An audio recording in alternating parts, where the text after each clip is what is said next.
Brand new hour here on Fox Weather. Thank you for joining us. Our special coverage, your Hurricane HQ, as we track what is soon to be Imelda. The new advisory in, no named storm yet. Tropical Depression 9 still churns south of the Bahamas.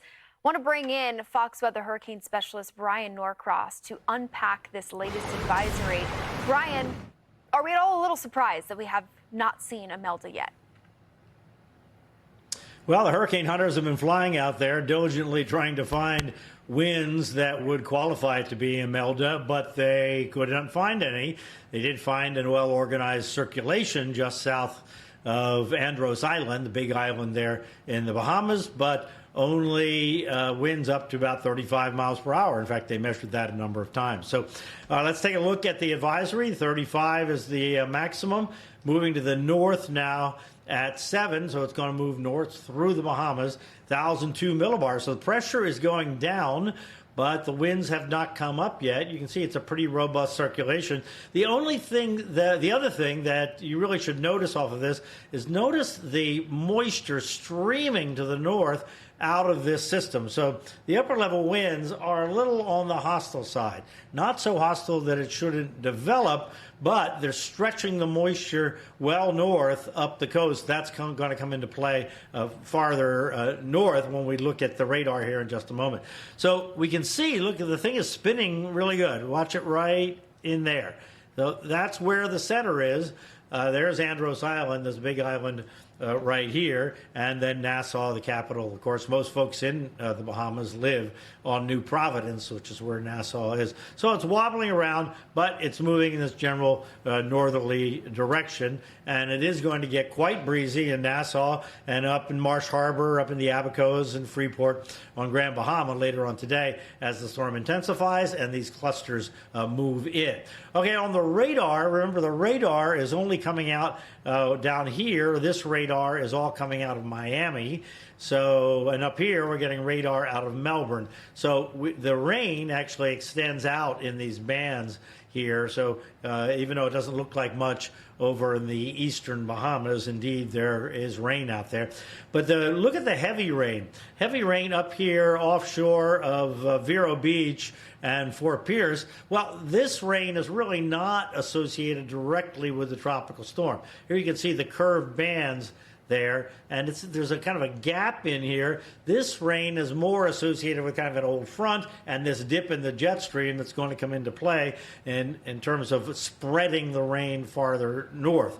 But in any case, along the southeast coast, the main question is, does this come close here and affect the southeast coast? That's a maybe. So today, especially later today into tomorrow, from Miami up through Fort Lauderdale, up to the Palm Beaches, you could get fringe effects from this. Boating is not suggested. They have tropical storm warnings for the offshore waters, but not along the coast from the Palm Beaches south. But north of the Palm Beaches, where there's this storm, an intensified storm, will be bringing bands in. That's where they have the tropical storm watch going right now. And here you can see, look at it, we have the tropical storm down here, then we have an old front in here, and then we have another front up here. So what's happening is the tropical moisture is surging north into these other non-tropical things. And right now, most of that's offshore, but we might see some of that rotate onshore when the tropical storm, Imelda, we think will have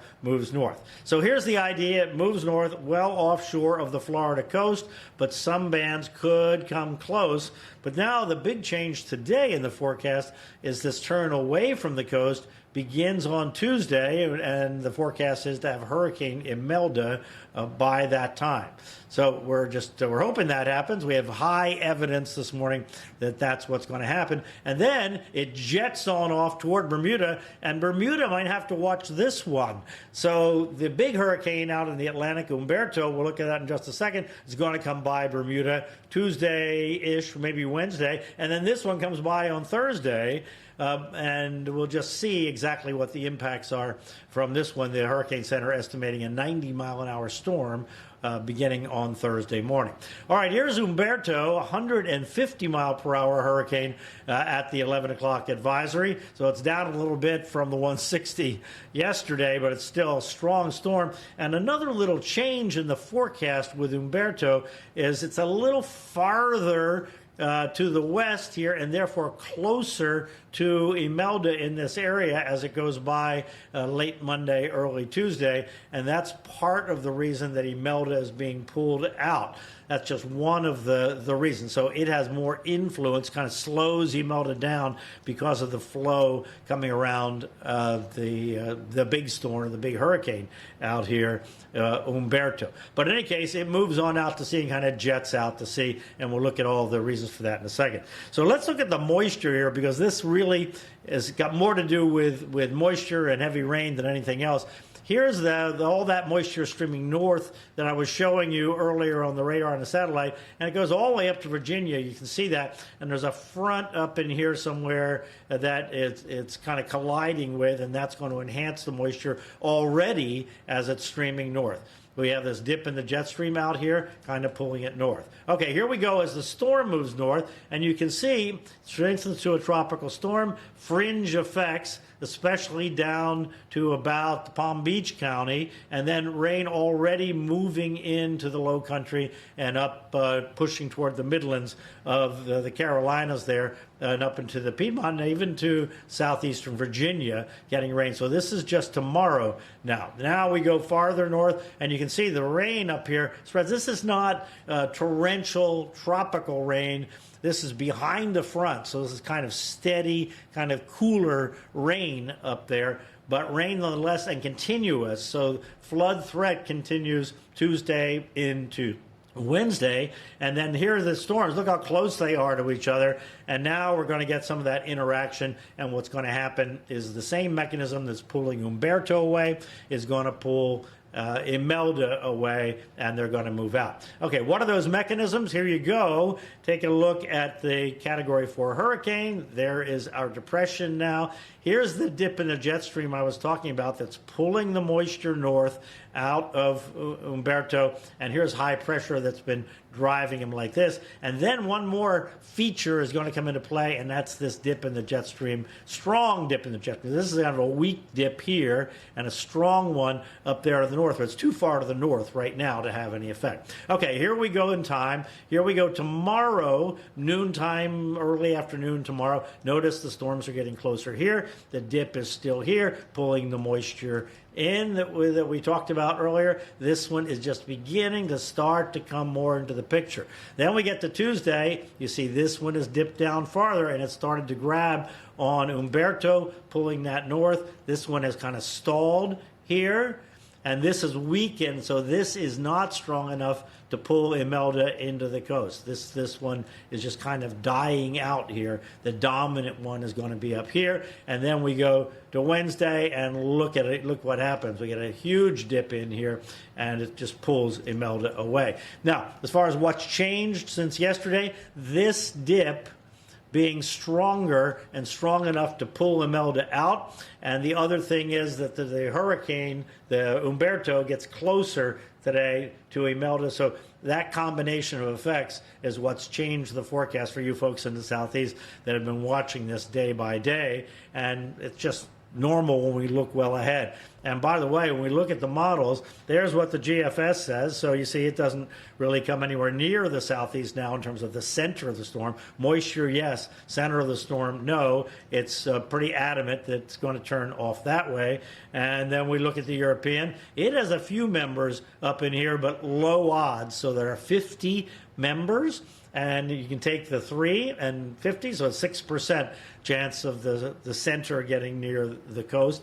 And 6% we would normally discount, especially when the Google AI model, which led the way on making this change in the forecast, by the way, is just adamant that it's going that way. You have a 2% chance of some rogue system up there. And by the way, Humberto and Imelda don't cross here. Humberto is gone by the time Imelda gets there, just that their tracks happen to cover the same batch of ocean. But all this gives us very high confidence that the system is going to make some kind of a turn like that. When we have this much just this much consistency in the various models. And when we look at the tropical threat graphic, you can see it goes up and then it turns, and the odds are low of any kind of significant impact there on the coast. And we look at the wide view, you see Bermuda, this one goes around Bermuda, this one kind of aims right at Bermuda, but anyway, they're going to have to watch. At least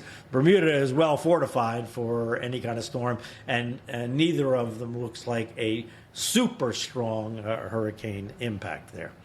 Jane, it's interesting to watch this and how these models work, to see that the Google AI model really led the way. Now everybody kind of agrees that the storm is going to not make it to the southeast coast. Jane? Yeah, I have a question for you on that. I mean, is there any surprise at how the AI models have really led the way here, and watching over the course of the last, day or two, how our normal hurricane models that we typically use, even just operational models, have fallen in line?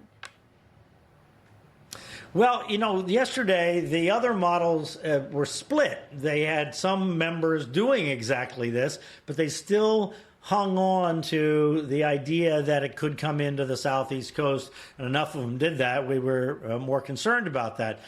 And why the AI models, both the Google and the European Center also runs a very good AI model, showed this turn to the right, sharp turn to the right sooner. We don't know. Those things are black boxes, but they have a lot of science that goes around them to tune them. And it's really been extremely impressive, because this isn't the first time that they have led the way in a change. The other models came and agreed eventually, but why the AI models, what they're catching on to, remains a mystery. We're all learning about this at the same time.